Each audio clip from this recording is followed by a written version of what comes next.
చెప్పనియండి. వారు మాట్లాడేటప్పుడు వాస్తవాలు ఎల్ఓపి గారు మాట్లాడేటప్పుడు సబ్జెక్టు రాలే బడ్జెట్ పైన మాట్లాడియండి. బడ్జెట్ లో దుర్యోధనుడు మహాభారతం అంటున్నారు. మరి ప్లీజ్ మంత్రి గారు అంటే అధ్యక్ష మీరు ఏది చెప్పినారో వారు దానికి సమాధానం చెప్పనియాలి కదా. మీకు ఉలికెందుకు మీరు 10 నిమిషాలు వింటే మంత్రి గారి 10 నిమిషాలు వింటే ఏది కూడా రికార్డు 10 నిమిషాలు వింటే అర్థమవుతుంది కదా. వినడానికి భయం ఎందుకు మళ్ళా కవిత గారు మీరెందుకు మాట్లాడండి. వారు మాట్లాడేది మాట్లాడియండి. నేను వారు మాట్లాడిన అంశానికే వస్తున్నా. నేను మొదలే పెట్టలే మాట్లాడియండి. దయచేసి వాళ్ళు కూర్చుంటే చెప్పనియండి.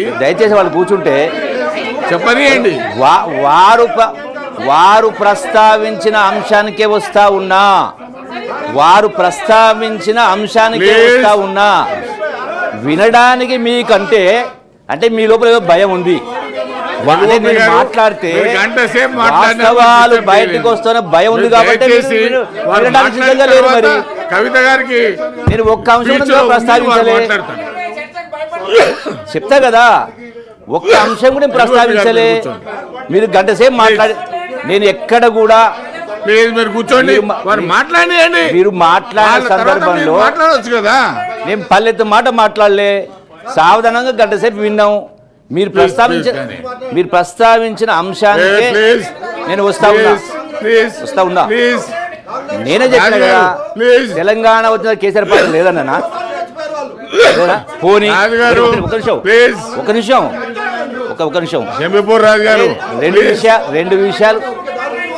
రెండు విషయాలు మళ్ళీ ప్రస్తావిస్తా ఉన్నా. అరే వినకపోతే ఎట్లా మీరు నాకు అర్థం కాలా. సబ్జెక్ట్కే మాట్లాడియండి. గవర్నమెంట్ మినిస్టర్ అరే కేసీఆర్ గారి పాత్ర ఉంది అనే తెలంగాణ వచ్చిందో ఏమీ చేయలేని అనలే. వారు కూడా చేసిండ్రు, ఏమీ చేయలేని అనలే కదా. మీకు ఉలికెందుకు? నేను వారు ఏమీ చేయలేదంటే బాధపడాలా, తెలంగాణ వచ్చిందో వారి భాగస్వామ్యం లేదంటే బాధపడాలా? నేను ఉందనే చెప్పినా కదా. వాస్తవాలు మాట్లాడియండి. షంబీపూర్ రాజు గారు తెలుసయ్యా బాబు. షంబీపూర్ రాజు గారు మీరు నేను మాట్లాడిన తర్వాత దానిలో నేను ఒక్క అబద్ధం మాట్లాడటానికి కాదు, పూటకు మాట మార్చడానికి కాదు. మీకు వినే ఓపిక ఉండాలా. మీరు చెప్పిందే వేదం, నేను చెప్పిందే వేదం అంటే ఎట్లా? నేను వారికి గంట సేపు ఇచ్చిన నేను చెప్పిందే వేదం అంటే ఎట్లా? వినాలి కదా. నేనేమన్నా ఏ లక్ష్యంతో ప్రాణత్యాగం చేసిండ్రో ఆ లక్ష్యం దిశగా ఆ స్థాయిలో పరిపాలన జరగలేదు. బాధ్యత రహిత పరిపాలన జరిగిన ఎగ్జాంపుల్ ఇస్తా అంటున్నా. నేను వారు చెప్పిన దాన్ని అదే అంశాలు ప్రస్తావిస్తా ఉన్నా. అధ్యక్ష ప్లీజ్ తొందరగా అధ్యక్ష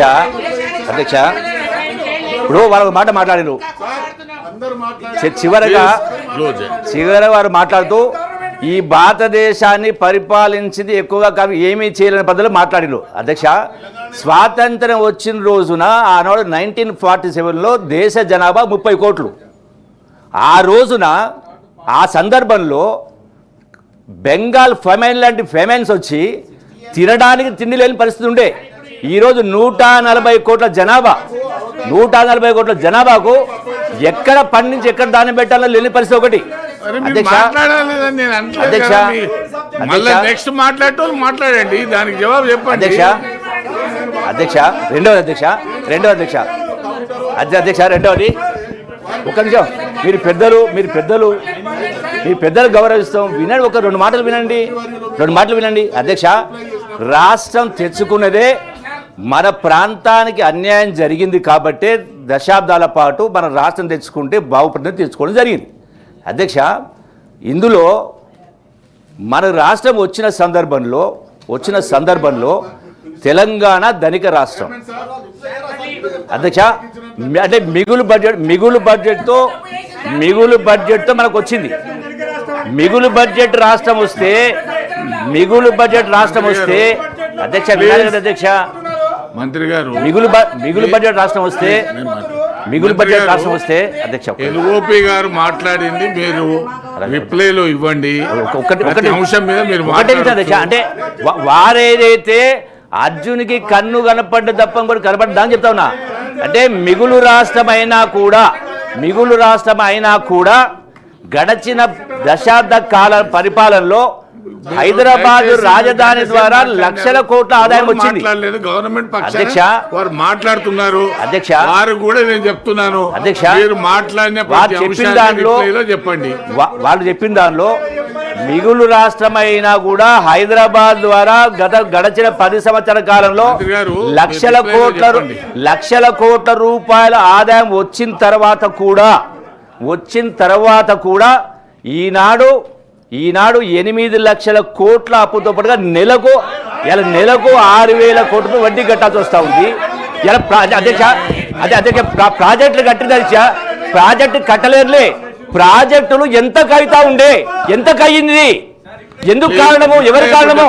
చిత్తశుద్ధి నిజాయితీ లేక, చిత్తశుద్ధి నిజాయితీ పరిపాలన జరగలేదు, అంకిత భావంతో పనిచేయలేదు, బాధ్యత రహిత పరిపాలన జరిగింది. వారు చెప్పిన ప్రతి అంశానికి కూడా జవాబు ఉంది అధ్యక్ష, వారు చెప్పిన ప్రతి అంశానికి కూడా జవాబు ఉంది. గొప్పలు చెప్పుకుంటే సరిపోదు అధ్యక్ష, గొప్పలు చెప్పుకుంటే సరిపోదు. వాస్తవాలు ఒకటి ఉంటే దాన్ని ఇంకొక మాట్లాడితే ఎట్లా? ప్లీజ్ అధ్యక్ష ఒకటి ఇలా విద్య అదే ఒక ఎగ్జాంపుల్ చెప్తా అధ్యక్ష, ఒకటే నిమిషం. వాళ్ళు విద్య గురించి మాట్లాడినారు గొప్పగా వినండి మాట్లాడతా, గొప్పగా గురుకులాలు పెట్టిన మాట్లాడినారు. 10 సంవత్సరాల పరిపాలనలో ఇంతమంది ఎలా గురుకులాలు మొత్తం కలిపితే 4 లక్షల మంది విద్యార్థులు మాత్రమే. మొత్తం తెలంగాణ రాష్ట్రంలో 1వ తరగతి నుంచి 10వ 60 లక్షల మంది ఉన్నారు. ఆనాడు కేసీఆర్ ముఖ్యమంత్రి ఉన్నప్పుడు నేను చెప్పిన ఆ సభలో కలెక్టర్ కాన్ఫరెన్స్ లో ఇట్లా కాదు, గ్రామంలో ప్రతి గ్రామాన్ని